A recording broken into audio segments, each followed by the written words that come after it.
All right, folks. A growing number of black families have started teaching their kids at home. The COVID pandemic and the growing concern of racism in schools are a couple of reasons for the dramatic increase. The Census Bureau's Household Pulse survey found in April of 2020, 3% of black households homeschool their children. By October 2020, it was up to 16%. Those numbers may not be completely accurate, the Bureau noted, because a lot of children were learning at home in 2020 due to COVID. So part way through the survey period, the homeschooling question was expanded to clarify that homeschoolers did not include children enrolled in public or private school. Even so, the numbers signal a significant increase. Jennifer Duckworth and Yalonda Chandler, co-founders of Black Homeschoolers of Birmingham, join me right now. How y'all doing? So, Hi, doing well. How are you? Doing great. So why did y'all, first of all, when did you start make the decision to homeschool your children? Why did you start this organization? Okay, well, thank you for having us. Well, I started homeschooling. I have two sets of kids. The first set, we started homeschooling when Black homeschoolers were really an anomaly. So back in 2005, we did that all the way until my kids were seniors in high school, juniors and almost a senior in high school. And then I had another set of children, and we've been homeschooling for about 4 years now. Yes, and we started homeschooling when my son was going into kindergarten. He's in 5th grade now, and we have 3 kids. One is in 3rd grade, and my youngest is in kindergarten. And we started because we just wanted the opportunity to build a solid foundation for them that we could trust. Now, obviously, a lot is required to homeschool. That means one of the parents is not working. That means, and so for folks out there who are single, how does that work? Does it have to be the parent? Could someone actually, let's say, if they have the resources, hire a tutor to homeschool their child? How do the rules work?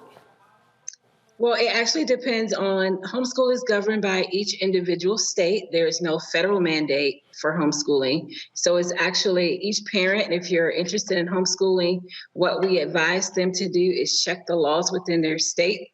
Here in Alabama, really homeschooling is about an individual choice for family members. So even though we may outsource certain subjects, it's really difficult when you're talking about sending your child to someone else to homeschool, because really the importance of the homeschool, we always say family first, school second.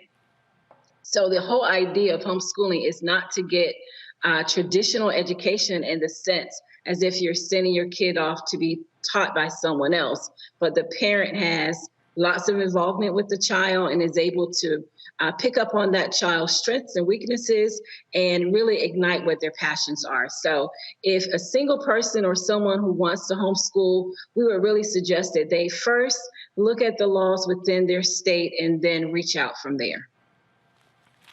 Questions from the panel. Let's see. I'll start with Matt. So I don't want Matt to follow Kelly and Michael. So go ahead. Thank you, Roland. I appreciate that. Thank you, sisters, for joining us. The quick question I had is, are there federal or state monies that you've seen in Alabama or otherwise that Black families can utilize to subsidize the cost of homeschooling? So books or resources, are there monies out there if I'm interested in doing this that will help me defray the cost I might have to teach my children at home? Well, there's no, as I said before, because there's no federal mandate for homeschooling, it's really an individual choice. So when a family chooses to homeschool, they're really opting out of all of those free resources and the things that you would generally get if you were in a public school setting. The great thing about the pandemic, if we could say that there was anything great about the pandemic, because of course, you know, it was very stressful and traumatic for all of us. But one of the things that came out of homeschooling for homeschooling families was that because the entire country was homeschooling at a certain point, in a sense. So there were a lot of things that families who traditionally homeschooled before the pandemic, we had to pay for. But we were able to take advantage of all the things that were free. But one of the things that I would advise anyone who's interested in homeschooling is don't jump into thinking that you have to spend hundreds or even thousands of dollars to homeschool. If you have a library card, if you have access to a computer, if you have access to members within your community who are willing to talk to your kids, those are great starters. So it doesn't really cost a whole lot to homeschool if that's what you decide to do. Homeschooling, of course, is big business, but just like anything else, you don't have to put the horse before the cart. You can homeschool with the minimal amount of money spent. You can get your friendly with your local librarians, as we have. We spend a lot of time in our local libraries. There's lots of free resources that you can get in that way. And one thing I might add is the reason why we started the Black Homeschoolers of Birmingham is because Yalonda and I were looking for a community that fit our cultural needs. And from the past 3 years that we have been together, we have had families to step up and actually say, well, hey, I can create a design class, or hey, I can create a debate class, or hey, I can create a music class. So that in itself creates what some might consider a community co-op, and the resources are not as expensive because it's in-house within our own community, and it helps offset the cost, and also it helps with community and the social aspect that most people are hesitant about when it comes to homeschooling. So we've had a lot of success, and we're so grateful for our moms and fathers that volunteer within our community. Let's see here. Michael. All right. Hello, Jennifer and Yalonda. This is Michael Imhotep. So thanks for coming on today. Michael, you're going to do a whole damn introduction, man. Ask the question. No, I'm asking the question. Well, Michael, ask the question. Roland, I talked about them. Michael, but you're going to do a whole damn... We got it. No, I'm not. I'm Roland. Roland, come on. I've already said your name.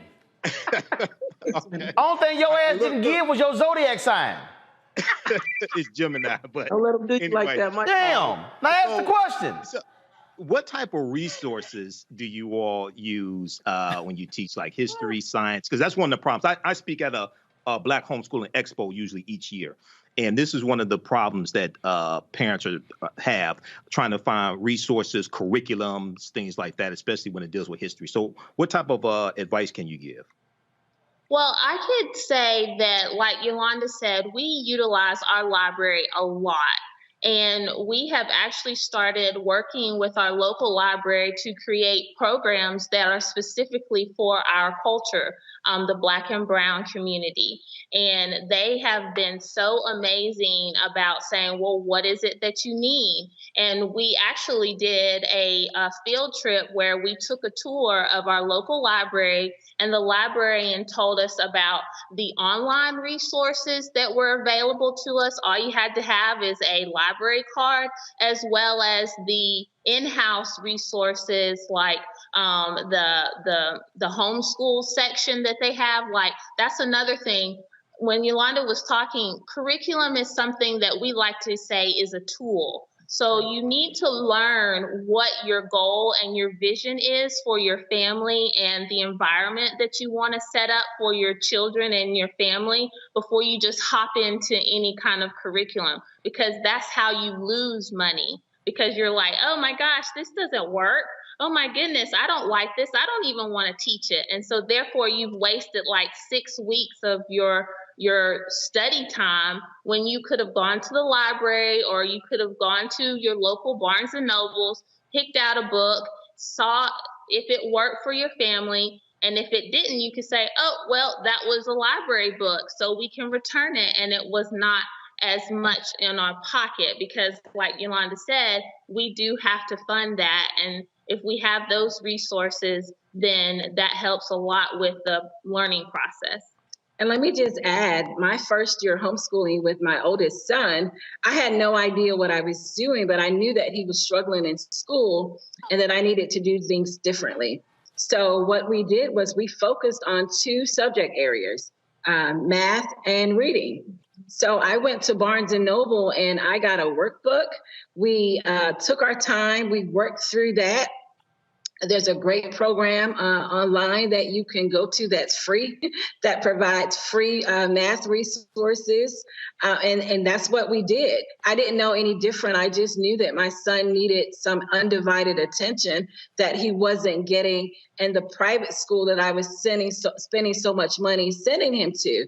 So I just took my time with him. And that's the beauty of homeschooling, that it's a journey. So we don't have to cram everything into one school year or separating it into semesters or 9 weeks or whatever.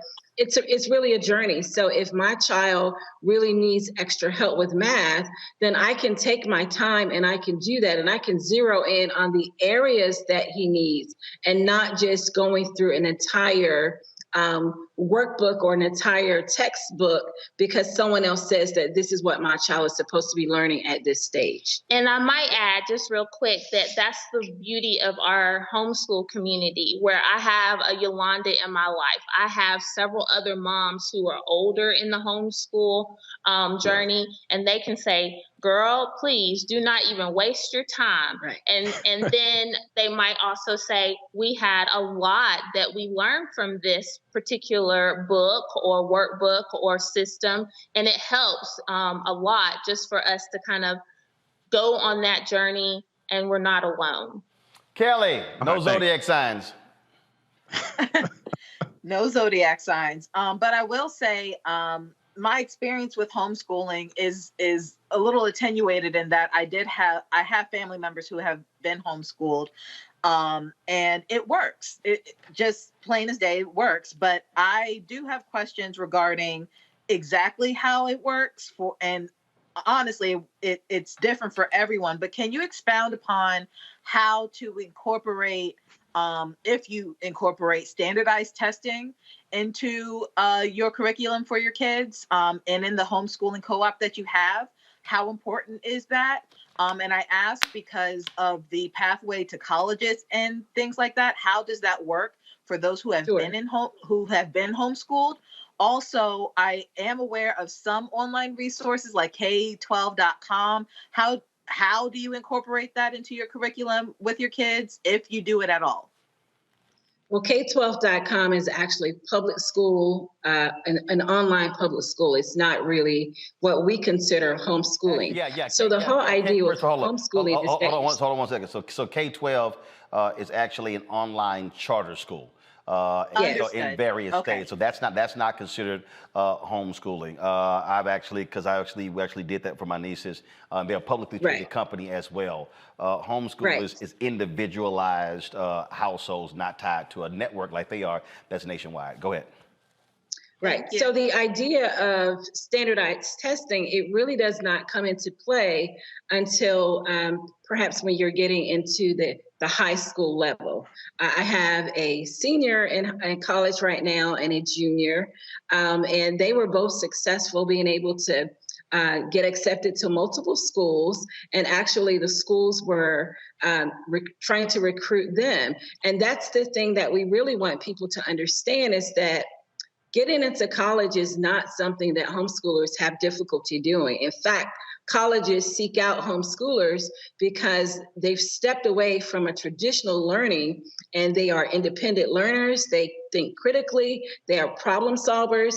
They have experience with speaking with their peers and older adults, whereas, and most of them go into college already knowing what path that they want to do. So when we think about having to do standardized testing, we don't teach to a test or anything like that. We teach our children holistically. We try to ignite their passions early so they'll know exactly what kind of school, if that's their career path, or whether they want to pursue entrepreneurship or a vocational training or anything like that. But a lot of times, as I said before, the colleges are really looking for homeschoolers because homeschoolers generally outperform their public school counterparts. So in my personal experience, my daughter and my son had no problem with taking the ACT or the SAT or doing a writing sample. In fact, my daughter was admitted without test scores for the school that she's attending in Birmingham. She's at one of the top liberal arts colleges here in Birmingham. She was admitted without test scores. We did a portfolio of all the things that she had done throughout her high school experience. We did some writing samples, and they were very excited to have her on campus. And I might also add, like, one of the programs that we have in our community is the Neighbor Foundation's Kids Debate Club. And that's from ages 2nd grade all the way up to high school. And every month we have a debate. And it's fun stuff like cookies versus cupcakes, or we just recently did kettle corn versus popcorn. But what we have seen from that program is it allows the students to practice their persuasive writing. It allows the students to also talk with people from the community, because the judges are actually upstanding people from the community, like judges and CEOs of different corporations coming in to judge their debate. And then the students have an opportunity to try to persuade them. Well, we've taken students that are completely shy to being profound speakers, public speakers, and that's part of the homeschooling curriculum and the way that we teach, because we see that there's something that our child is interested in, and we go off of that and we help them to develop those dreams and goals that they may have in a way that's fitting to their needs. All right, folks. I appreciate it. Jennifer, Yalonda, thank you so very much. Co-founders of the Black Homeschoolers of Birmingham. Thanks a lot. Folks, back to our Roland Martin Unfiltered video in just one moment.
Time to be smart.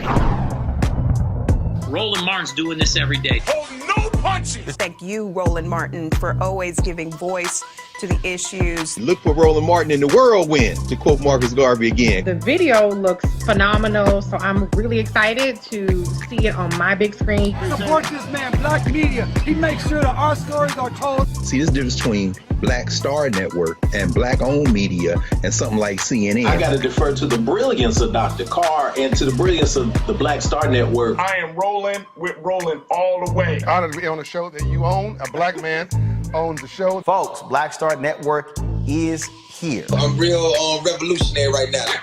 Roland was amazing on there. Stay black. I love y'all. I can't commend you enough about this platform that you've created for us to be able to share who we are, what we're doing in the world, and the impact that we're having. Let's be smart. Bring your eyeballs home. You can't be Black-owned media and be scared. You dig?